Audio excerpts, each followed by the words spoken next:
Tara, samahan niyo ako magluto ng ginisang repolyo na may chicken at atay. Lutuin muna natin ang atay. Isunod ang manok, timplahan ng asin at paminta. Pag naluto na, syempre hanguin mo muna. Gamit tayo ng butter para sa bawang at sibuyas. Para mag-caramelize siya, masarap yan kapag ganyan.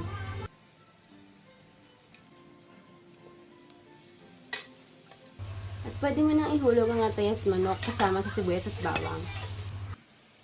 Ihalo mo na rin yung gulay. Timplahan natin ng oyster sauce, pati na rin ng sesame oil. Haluin at isimmer lang. Dahil may baby ako, kailangan ko siyang sabawan. Pero masarap pa rin yan, kaya try nyo na. Thanks for watching!